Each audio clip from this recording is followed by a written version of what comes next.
안녕하세요. 배신의 장미입니다. 오늘의 사연 시작하겠습니다.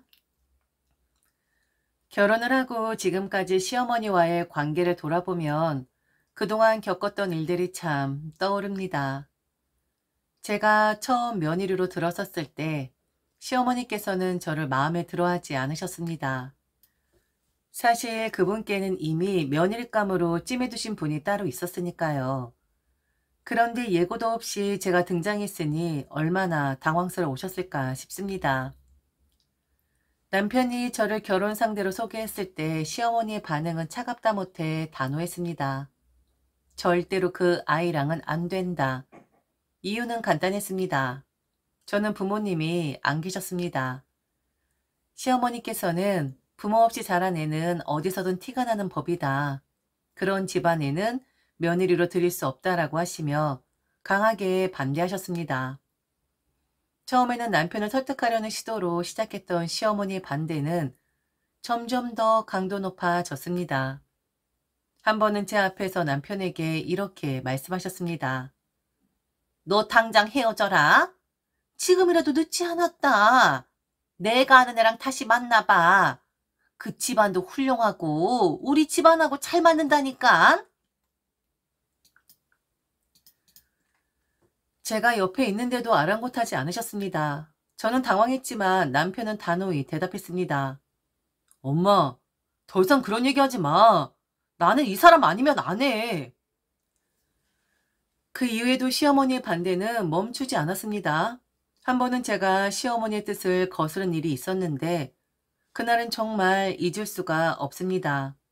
시어머니께서 저를 부르시더니 갑자기 제 머리채를 잡으셨습니다. 이게 어디서 어른 말을 따르지 않고 니까 것이 감히 들어와? 당장 나가. 너를 며느리로 받아들이느니 차라리 내가 죽고 말지. 순간 너무 놀라 아무 말도 못하고 머리를 감싸고 있었는데 남편이 그 장면을 보고 바로 저를 감싸며 외쳤습니다. 엄마, 이제 그만해요. 이렇게까지 하실 거면 저도 참지 않아요. 남편은 시어머니와 더 이상 대화를 이어갈 수 없다며 결국 절연을 선언했습니다. 저와의 결혼을 감행하기 위해서였습니다. 그렇게 우리는 결혼을 했고 결혼 후 처음 2년 동안은 시어머니와 일체 연락을 하지 않았습니다. 마음 한편으로는 서운한 감정도 있었지만 조용히 안정된 삶을 시작할 수 있다는 점에 감사하며 살았습니다. 그런데 제게 새로운 전환점이 찾아왔죠. 바로 아들의 출산이었습니다. 아이를 낳고 나니 상황이 조금씩 바뀌기 시작했습니다. 손자를 보고 싶으셨던 시어머니께서 어느 날부터 남편에게 연락을 하셨고 나중엔 저를 직접 부르시기까지 하셨습니다. 심지어 저를 며느리라고 부르며 다가오셨습니다. 솔직히 그때 제 마음은 복잡했습니다. 2년 동안 서운했던 기억이 쉽사리 사라지지 않았죠. 그러나 남편은 저를 설득했습니다. 아무리 그래도 어른이 먼저 손 내미셨잖아. 이번엔 받아주자. 기회를 한번 드리자. 그래도 마음이 풀리진 않아. 나한테 어떻게 하셨는지 당신도 알잖아. 그래도 내 어머니셔. 나를 위해 당신이 좀 봐주면 안 될까? 제발. 내가 이렇게 부탁할게. 그의 말에 결국 고개를 끄덕일 수밖에 없었습니다. 그렇게 저는 2년 만에 시어머니와 다시 연결되었고 새로운 시작을 다짐하며 그 관계를 받아들였죠. 그 후 몇 년간 저는 며느리로서의 도리를 다하기 위해 노력했습니다. 명절 준비며 제사며 처음에는 낯설고 버거웠지만 묵묵히 해냈습니다. 내가 맡은 역할이라 여기며 책임을 다하려고 했었죠. 그런데도 가끔은 묻고 싶었습니다. 이렇게까지 노력하는 제 마음을 과연 시어머니께서 알아주실까? 이 이야기는 결국 그 노력이 어떤 결말을 맞이했는지에 대한 이야기입니다. 시어머니 생신이나 명절 같은 큰 행사에서는 제가 얼마나 신경을 썼는지 떠올리면 참 많은 일이 생각납니다. 시어머니 생신이 다가왔을 때 저는 그날을 특별히 잘 보내드리고 싶어 온 마음을 다했습니다. 우선 시어머니께서 좋아하시는 음식을 전부 준비하기로 했습니다. 갈비찜부터 잡채, 다양한 전요리, 생선찜, 그리고 후식으로는 직접 만든 백설기와 과일 플레이트까지 상다리가 부러질 정도로 음식을 차렸습니다. 평소에 좋아하시던 음식을 떠올리며 요리를 준비했는데 새벽부터 장을 보고 재료를 손질하며 시간을 보냈습니다. 그뿐만이 아니었습니다. 생신상 옆에는 작은 이벤트로 꽃다발과 손편지를 준비했죠. 편지에는 항상 건강하시고 손자와 함께 행복한 날들이 가득하셨으면 좋겠습니다. 라는 말을 담아 마음을 표현했습니다. 시어머니께서는 처음엔 뭐 이런 걸 준비했니? 하며 무심한 듯 말씀하셨지만 한참 후에 미소를 지으셨던 게 기억에 남습니다. 시동생에게도 저는 최선을 다하려고 했습니다. 그는 아직 미혼이고 시어머니와 함께 살고 있었기에 제가 그에게도 가족의 따뜻함을 느끼게 해주고 싶었습니다. 가끔 시동생 입맛에 맞는 음식을 준비해 시댁에 가져가기도 했고 그의 생일에는 남편과 함께 작은 선물을 준비했죠. 시동생이 아플 때는 집에서 손수 끓인 미역국과 간단한 반찬을 챙겨 보낸 적도 있었습니다. 그런 노력 덕분인지 시동생은 저를 향해 크게 불만을 가진 적은 없었습니다. 다만 이런 모든 노력들이 당연한 듯 여겨질 때면 마음이 조금 씁쓸해지곤 했습니다. 명절은 정말 대대적인 일이었습니다. 시댁에는 늘 많은 친척들이 모였는데 손님 맞이를 위해 음식 준비를 맡는 건 자연스럽게 제 몫이 되었습니다. 떡국에 넣을 만두를 빚고 생선전과 동그랑땡을 부치고 나물 무침을 만들며 하루 종일 주방에서 손을 놓을 수가 없었습니다. 한 번은 시어머니께서 말씀하셨죠. 며느리가 손이 참 빠르네. 내가 하는 것보다 낫다. 사실 시어머니께서도 적극적으로 도와주셨습니다. 시장에서 필요한 재료를 사오시거나 제가 힘들어 보이면 반찬을 하나씩 맡아 하셨죠. 하지만 저는 워낙 손이 빨라서인지 결국 주요 요리는 제가 거의 다 해내게 되었습니다. 친척들이 모이면 음식을 나르고 설거지하며 수발을 다 들었죠. 그러다 보면 허리가 뻐근해지고 다리가 아팠지만 그래도 며느리가 참 잘한다 라는 말을 듣고 싶어 묵묵히 해냈습니다. 손자가 태어나고 난 뒤에는 또 다른 일이 추가되었죠. 시어머니께서 우리 집도 이제 가풍을 만들어야 하지 않겠니? 하시며 제사를 새로 추가하셨습니다. 사실 처음에는 부담스러웠지만 저는 묵묵히 받아들였습니다. 제사 준비 역시 모든 음식과 상차림을 준비해야 했기에 매번 큰 일이었습니다. 제가 하는 일의 양이 많아 시어머니께서도 도와주시긴 했지만 대부분은 제가 혼자 해냈습니다. 새벽부터 차례상에 올릴 음식을 하나하나 정성껏 준비했죠. 어른들의 입맛에 맞추기 위해 요리 하나하나에 신경을 썼습니다. 차례가 끝난 뒤에도 설거지와 뒷정리는 온전히 제 몫이었죠.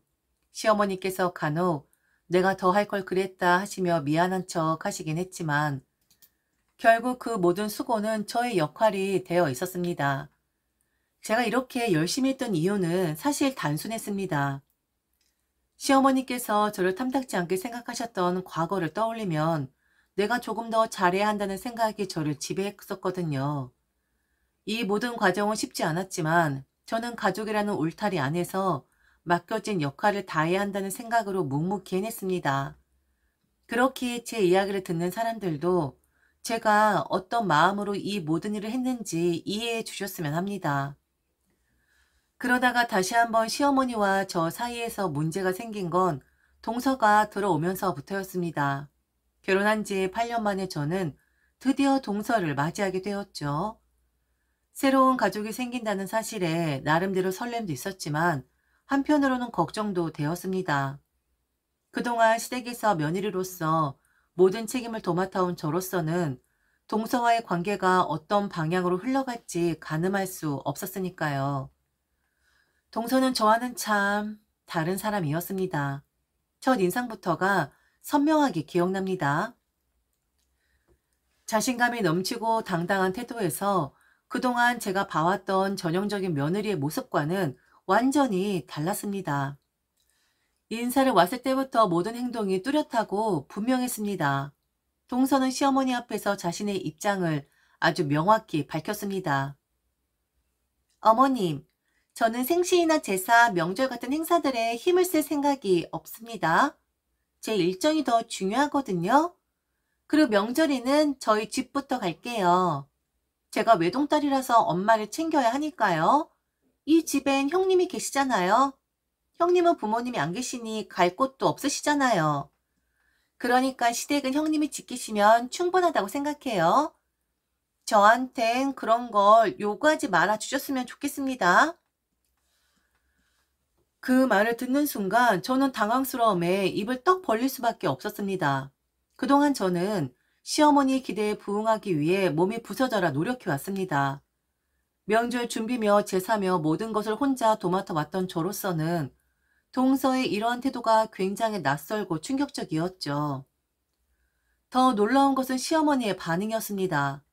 보통이라면 이런 말을 들으면 불쾌하시거나 당황하실 법도 한데 시어머니는 오히려 고개를 끄덕이며 동서의 의견을 지지하셨습니다.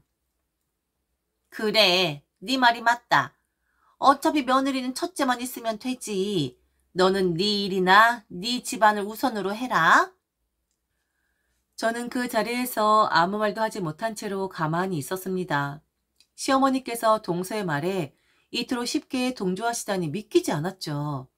오랫동안 저를 탐탁지 않게 보셨던 시어머니께서 이제는 제가 모든 부담을 떠안는 것을 당연시하며 동서에게는 모든 것을 면지해 주시는 모습이 묘하게 씁쓸했습니다. 동서가 외국에서 오랫동안 생활해서 그런지 남의 눈치를 보는 사람이 아니었습니다. 자신의 의견을 당당히 밝히고 그것을 관철시키는 모습이 부럽기도 했지만 동시에 저와는 너무 다른 삶의 태도에 어딘가 소외된 기분도 들었죠. 그 후로 저는 며느리는 첫째만 있으면 된다라는 말을 여러 번 곱씹었습니다. 동서의 말과 시어머니의 반응은 제가 지금껏 시댁에서 노력하며 살아왔던 모든 시간과 제 역할을 다시금 되돌아보게 만드는 계기가 되었거든요. 당당하게 자신의 의견을 말하는 동서를 보며 한편으로는 대단하다는 생각도 들었습니다. 저와는 너무 다른 태도였기에 조금 낯설기도 했지만 솔직히 그 자신감과 태도는 부러움마저 느껴졌습니다. 그리고 결혼 후에도 동서는 말로만 그런 것이 아니라 정말 자신이 밝힌 대로 행동하더군요. 제사가 있든 명절이 되든 심지어 시어머니 생신날에도 동서는 항상 나중에 오거나 아예 오지 않기도 했습니다. 처음엔 저도 내심 의아했습니다. 어떻게 이렇게까지 할 수 있을까 싶었지만 시간이 지나니 어느 정도 익숙해지더군요. 반면 저는 여전히 시어머니께 잘 보이기 위해 최선을 다하고 있었습니다. 시어머니께서 좋아하시는 음식을 미리 준비하고 생신이 가까워지면 집안을 정리하며 손님 맞이를 준비하는 등 제 역할을 다하려 애썼습니다. 그런 저를 보며 시어머니께서는 가끔 이렇게 말씀하시곤 했습니다. 네가 제일이다. 네가 제일 내 며느리다. 나는 네가 있어서 정말 든든하다. 그런 말을 들을 때마다 마음 한구석이 따뜻해지면서도 복잡한 감정이 들었습니다. 내 노력이 헛되지 않았구나라는 뿌듯함도 있었지만 한편으론 동서가 이렇게 자유롭게 행동해도 괜찮은데 내가 이렇게까지 노력할 필요가 있을까? 라는 의문이 들기도 했으니까요. 그러다 보니 제 마음속에는 조금씩 결심이 생겼습니다. 그래, 어차피 성격도 다르고 처한 환경도 다르니 동서가 그러든 말든 나는 나의 할 도리만 하자. 저 나름대로 그렇게 생각하며 마음을 다잡았습니다. 동서의 태도는 동서의 삶이고 나는 내가 해야 할 일을 묵묵히 하겠다고 스스로 다짐한 것이죠. 하지만 문제는 그 이후에 발생했습니다. 단순히 각자의 방식으로 살면 문제가 없었겠지만 시어머니께서는 동서를 너무 편애하기 시작하면서 일이 꼬이기 시작했죠. 처음에는 동서가 시어머니께 이것저것 부탁하는 일이 많아졌습니다. 예를 들어 동서는 시어머니께 어머님, 제가 바빠서 그런데 집에 있는 반찬 좀 챙겨주실 수 있으세요? 라며 요청하거나 갑작스럽게 시어머니를 자신의 집으로 부르기도 했습니다. 그럴 때마다 시어머니께서는 마다하지 않으시고 동서의 부탁을 다 들어주셨습니다. 그래, 둘째야, 힘들지? 내가 도와줄게. 그렇게 동서가 자유롭게 행동하는 것은 그렇다 치더라도 점차 시어머니 태도가 동서에게만 더 부드럽고 특별하게 느껴지기 시작했습니다. 반면 저는 늘 묵묵히 시댁일을 도맡아 해왔지만 시어머니께서 제게 하시는 말씀은 점점 간결해지고 당연하다는 듯 받아들이시는 듯 보였습니다. 가끔은 시어머니께서 동서를 감싸며 애는 바쁘잖니? 네가 도와줘야지 라고 하실 때 그 말이 마음이 깊은 상처로 남기도 했습니다. 제가 도와주는 게 아니라 마치 당연히 해야 하는 의무처럼 느껴질 때면 서운함이 밀려왔죠. 시어머니의 편애가 모든 문제의 시작이었습니다. 그리고 그 갈등은 단순한 오해에서 끝나지 않고 점점 더 깊어져 갔습니다. 어느 날 동서에게 전화가 걸려왔습니다. 사실 결혼 후로 동서와는 딱히 연락을 주고받은 적이 없었기에 갑작스러운 전화에 조금 놀랐습니다. 평소에 자신의 의견을 분명히 밝히고 필요 이상의 관계를 만들지 않던 동서였기에 무슨 일인가 싶어 전화를 받았죠. 형님, 안녕하세요? 무슨 일이야? 갑자기 웬일로 연락했어? 저기, 어머님이 저보고 형님한테 말씀드리라고 하셨어요. 형님께서 도와주셨으면 해서요. 도와달라니? 무슨 일인데? 형님이 우리 아버지 제사를 준비해 주셨으면 좋겠어요. 뭐? 동서 아버지 제사를 내가 준비하라고? 무슨 소리야 그게? 저희 엄마가 말씀하시길 시댁에서 제사를 지내는 걸 보니까 우리 아버지 제사를 지내면 좋을 것 같다고 하시더라고요. 제가 그 자리에서 배워서 해보면 어떻겠냐고도 하셨고요. 그런데 솔직히 저는 그런 거 할 생각 없거든요. 형님이 시댁 제사도 다 주관하시잖아요. 그러니 저희 아버지 제사도 형님께서 맡아주시면 좋겠다고 생각했어요. 저는 황당함을 넘어 어이가 없어 말이 막혔습니다. 그동안 시댁의 모든 제사를 도맡아 하느라 고생했던 제게 이제는 동서의 아버지 제사까지 떠넘기겠다는 말에 눈앞이 아찔해졌습니다. 아니 잠깐만, 동서 아버지 제사를 왜 내가 준비해야 해? 동서 어머니도 계시잖아. 우리 엄만 그런 거 몰라요. 미국에서 오래 살았으니까. 그러니까 저보고 배워오라고 말을 한 거죠. 형님이 좀 해주세요. 미국에서 오래 살아 그런지 뭐 이런 거 축제 같은 거잖아요. 그렇기 때문에 누가 준비하는지 이런 거 아무 상관없거든요. 아, 그리고 어머님도 참석하신다고 하셨어요. 형님은 이런 거 잘하시니까 해주시면 좋을 것 같아요. 그리고 형님 집에서요. 뭐라고? 동서, 우리 집에서? 아니 지금 무슨 말을? 아, 그게요. 어머님이 말씀하시길 형님 집이 제사 준비에 더 적합하다고 하셨어요. 그리고 딱 맞게 아주버니가 출장을 가신다고 하던데 그냥 후딱 하죠. 그리고 형님, 제가 돈은 드릴게요. 넉넉하게 드릴 테니까 걱정하지 마세요. 원래 하던 거니까 별 문제될 것 없잖아요? 그 순간 저는 동서가 너무나 뻔뻔하게 느껴졌습니다. 그리고 동서가 정한 날짜를 확인해 보니 그날은 마침 남편이 해외 출장을 떠나는 날이었습니다. 남편이 없는 날을 일부러 고른 건지 아니면 정말 그날이 동서 아버지 기일인지는 알 수 없었지만 모든 것이 저를 더 당황스럽게 만들었습니다. 동서는 마치 당연한 부탁을 하는 듯 뻔뻔하게 굴었고 저는 그 자리에 서서 전화기를 쥔 채 더 이상 말이 나오지 않았습니다. 시어머니도 동서의 말을 동조하며 저에게 맡기려고 했다는 사실에 더욱 화가 났습니다. 당연히 말도 안 된다고 생각했죠. 동서가 아버지 제사를 저에게 떠넘기겠다는 것도 황당했지만 그 장소를 우리 집으로 정한 것부터가 말이 되지 않았습니다. 동서의 태도도 어이가 없었지만 저는 우선 정중하게 거절의 뜻을 밝혔습니다. 미안하지만 이건 동서가 직접 해야 하는 일인 것 같아. 내가 시댁 제사를 맡아온 것과 이건 다른 거야. 그리고 동서는 미국 사람이 아니라 한국 사람 아니야? 동서 아버지 제사는 동서가 책임져야 하는 게 맞지 않겠니? 형님, 그냥 한 번만 도와주시면 되는 건데요. 이렇게 어렵게 나오실 줄은 몰랐네요. 알겠어요. 어머님께 다시 말씀드릴게요. 그 말을 듣는 순간 이 상황이 이렇게 쉽게 끝나지 않을 것 같다는 느낌이 들었습니다. 동서가 시어머니께 이야기를 다시 한다고 했으니 결국 일이 더 복잡해질 게 뻔했습니다. 예상은 틀리지 않았죠. 곧바로 시어머니께서 저에게 전화를 걸어오셨습니다. 너 둘째한테 도와준다고 했니? 아니면 안 한다고 했니? 어머니, 그건 동서가 스스로 준비해야 하는 일이지 않을까요? 제사를 지내고 싶다면 자기가 직접 하거나 그 집에서 해야 하는 거 아닐까요? 왜 그걸 제가 맡아야 하죠? 아휴, 며느리야. 한 번 해주면 되잖아. 애 비위 좀 맞춰주라고. 그게 뭐 그리 어려운 일이니?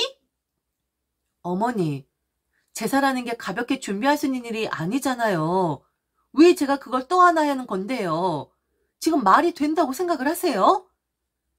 사실 말이다. 애가 나한테 용돈을 따로 챙겨줘. 매달 200씩 말이야. 네가 안 해주면 걔가 기분 나빠할 거 아니냐. 그러면 다음 달부터 내가 그 200을 못 받을 수도 있단 말이다. 그러면 그 돈 너희가 줄 수 있겠니? 네가 매달 200씩 챙겨줄 거야? 아니 어머니, 그러면 어머니께서 직접 해주시면 되잖아요. 왜 그걸 저한테 떠넘기시는 거예요? 한 번 해주는 게 뭐가 그렇게 어렵냐? 네가 시댁제사는 잘하면서 왜 동서 것은 못 해준다는 거야? 그냥 너희 집에서 차리고 손님들 잘 맞이해주면 되잖아. 그게 그렇게 힘들어? 그 순간 저는 확실히 깨달았습니다. 모든 것은 돈 때문이었고 시어머니께서는 동서가 주는 용돈을 잃지 않기 위해 저를 희생시키려 하고 계셨습니다. 돈이었구나. 결국엔 다 돈 때문이었구나. 저는 속으로 되뇌며 너무도 씁쓸하고 참담한 기분이 들었습니다. 3일 뒤, 드디어 그날이 다가왔습니다. 저는 결심했죠.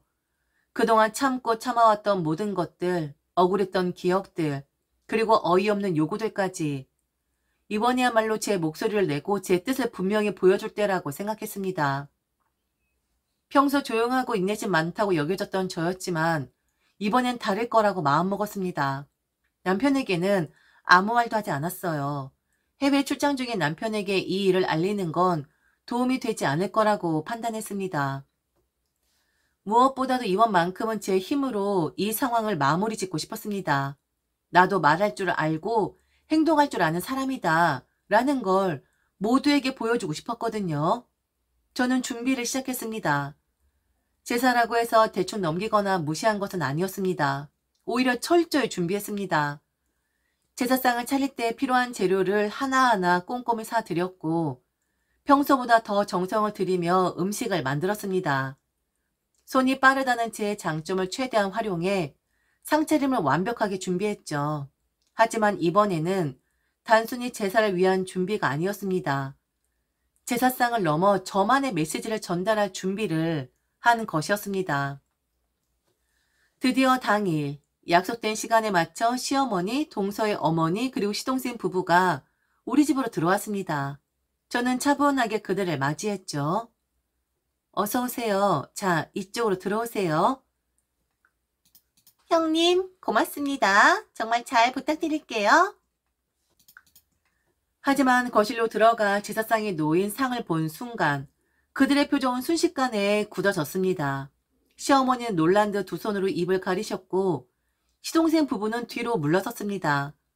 그리고 가장 큰 충격을 받은 것은 동서였습니다. 이게 뭐예요? 동서는 얼굴이 새빨개진 채로 제사상을 가리키며 말을 잇지 못했습니다. 시어머니도 말을 잃으신 듯 한참 동안 멍하니 서 계셨습니다. 제사상 위에는 제가 준비한 음식들이 가지런히 놓여 있었죠. 이게 대체 무슨 일이니? 얘, 너 지금 무슨 짓을 한 거야? 거실 한복판에 놓인 제사상 앞에서 저는 한 발짝 앞으로 나섰습니다. 모두가 제사상을 바라보며 어리둥절해하는 가운데 저는 천천히 입을 열었습니다. 제가 처음으로 지내는 저희 부모님 제사에 참석해 주셔서 정말 감사드립니다. 순간 거실의 공기가 얼어붙었습니다. 모두가 눈을 동그랗게 뜨고 저를 바라봤죠. 어머니, 인사하세요. 어머니께서 그렇게 원망하시던 저희 부모님이세요. 처음 뵙는 거죠? 동서도 서방님도 다들 인사하세요. 그제야 제사상 위에 놓인 사진을 본 그들의 표정이 완전 굳어졌습니다. 사진 속에는 제 부모님의 모습이 고스란히 담겨 있었습니다. 이게 지금 무슨 짓이야? 제 부모님 제사상을 제가 차렸는데 뭐가 문제죠? 제 부모님이세요. 인사들 하세요. 그리고 예의를 갖춰주세요. 거실은 깊은 침묵에 휩싸였습니다. 시어머니 입은 떡 벌어졌고 동서도 말을 잃은 채 얼어붙어 있었습니다. 저의 단호한 태도와 날카로운 말 한마디 한마디가 그들의 숨통을 조이는 듯 했습니다. 한참의 침묵 끝에 시어머니가 결국 폭발했습니다. 미쳤냐 너? 사람 불러놓고 지금 이게? 그러면서 시어머니 제 등짝을 때리며 분노를 터뜨렸습니다. 그 소리에 아이가 놀라 울음을 터뜨리는 것 같았지만 저는 눈도 깜빡이지 않고 시어머니를 똑바로 쳐다보며 대답했습니다. 그럼 안 미쳐요? 매달 200만 원씩 용돈을 주니까 그거 끊어질까 봐 남의 아버지 제사를 저한테 시키는 게 말이 돼요? 그게 미친 거 아니에요? 동서, 똑바로 봐. 제사는 이렇게 지내는 거야. 이렇게 지내면 되는 거니까 앞으로 가서 네 아버지 제사도 잘 지내보라고. 동서 어머니, 여길 오셨네요. 제사상 구경 잘 하셨어요? 그런데요, 저도 며느리고 돌아가셨지만 저도 제 부모님의 딸이에요. 만일 동서가 저와 같은 일을 당했다면 기분 좋게 그렇게 차려입고 오실 수 있었을까요? 부끄럽지 않으세요? 네? 저의 단호한 말투에 거실의 공기는 점점 더 얼어붙었습니다. 모두가 말문을 잃은 채 고개를 숙이거나 어쩔 줄 몰라 했습니다. 마지막으로 저는 제사상 앞에서 팔짱을 끼며 쏘아 붙였습니다. 저 미쳤으니까 다들 알아서 하세요. 그래도 정성껏 차린 제사밥인데 드시고 가시겠어요? 아니면 싸드릴까요? 그 말에 다들 더 이상 이 자리에 있을 수 없다는 듯 하나둘 일어나 문 밖으로 나갔습니다. 문이 닫히는 소리가 들릴 때까지 아무도 말을 하지 않았습니다. 거실에는 저와 아이 그리고 사진 속 부모님의 모습만 남았습니다. 그제야 저는 제 감정을 억누르지 못하고 아이를 꼭 끌어안고 엉엉 울기 시작했습니다. 그동안 참아왔던 억울함, 서운함, 그리고 외로움이 한꺼번에 터져 나왔습니다. 아이가 제 눈물을 닦아주는 작은 손길이 느껴졌지만 저는 한동안 멈출 수가 없었습니다. 그렇게 저는 아이와 함께 조용히 온전히 제 부모님을 위한 첫 제사를 지낼 수 있었습니다. 출장에서 돌아온 남편은 집에 들어서자마자 분위기가 심상치 않다는 것을 느꼈습니다. 제가 무겁고 침울한 표정으로 집안일을 하고 있는 걸 본 남편은 다가와 조용히 물었죠. 무슨 일이 있었던 거야? 저는 잠시 망설이다가 그날 있었던 일을 모두 털어놓았습니다. 동서와 시어머니 그리고 제사까지 동서 아버지의 제사를 제가 준비해야 한다고 요구받았던 일부터 결국 제가 준비한 제사상에 부모님 사진을 올렸던 이야기까지 하나하나 얘기했습니다. 남편은 이야기를 들으며 점점 표정이 굳어갔습니다. 그래서 어머님 뭐라고 하셨는데? 결국엔 내 등을 때리면서 미쳤냐고 하셨지. 동서와 어머니 모두 떠났고 나는 아이랑 둘이서 부모님 제사를 지냈어. 남편은 한동안 말이 없었습니다. 눈을 감고 한숨을 길게 내쉰 그는 곧바로 시어머니에게 전화를 걸었습니다. 어머니 저예요. 지금 당장 통화 가능하시죠? 어머니 저 그 얘기 다 들었습니다. 용돈 받으시려고 우리 가족을 팔아 넘기셨어요? 매달 200만 원 받으시니 좋으셨죠? 그런데 그 돈이 그렇게 좋으셨어요? 첫째 며느리 그렇게 이용하시는 게 당연했습니까? 좋습니다. 그 200만 원 받으시면서 잘 살아보세요. 하지만 나중에 후회하지 말라고 말씀드리는 겁니다. 첫째 며느리가 얼마나 좋은 사람이었는지 어머니가 나중에 깨달으시겠죠. 그런데 그땐 늦을 겁니다. 이제부터 저희는 어머니와 다시 절연할 겁니다. 후회 없이 잘 살아보세요, 어머니. 200만 원 받으시면서요. 그렇게 전화를 끊은 남편은 제게 다가와 손을 잡았습니다. 그리고 미안하다 하더군요. 자신이 너무 못난 남편이라면서 너무 부족한 사람이라고 하는데 남편은 그 말에 저도 그동안 참고 참았던 눈물을 쏟아냈습니다. 결혼 10년 만에 우리는 다시 시어머니와의 관계를 완전히 끊었습니다. 이번엔 남편도 단호했고 저 역시 더 이상 미련을 두지 않기로 마음먹었습니다. 그 이후로 우리 가족은 평범하고 조용한 일상을 되찾았습니다. 저는 매년 제 부모님 제사를 지내며 남편과 아이와 함께 부모님을 기리고 있습니다. 남편은 항상 제사 준비를 도와주고 제 부모님께 예를 다하며 저를 위로해 줍니다. 그런 남편에게 늘 고마움을 느낍니다. 처음엔 참는 것이 최선이라 생각했어요. 가족을 위해, 화목을 위해, 무엇보다도 며느리로서의 도리를 위해서라면 어떤 어려움도 감내해야 한다고 여겼습니다. 그러나 이제는 그 생각이 틀렸다는 것을 깨달았습니다. 내가 나 자신을 지키고 내 가정을 지키는 것이야말로 진정한 헌신이라는 걸 말입니다. 이제는 시어머니와 동서의 요구에 휘둘리지 않고 오직 우리 가족의 행복을 위해 살기로 했습니다. 제 마음속에 남아있던 응어리도 점차 풀려가고 있습니다. 부모님께서도 저희를 보며 흐뭇해하시리라 믿습니다.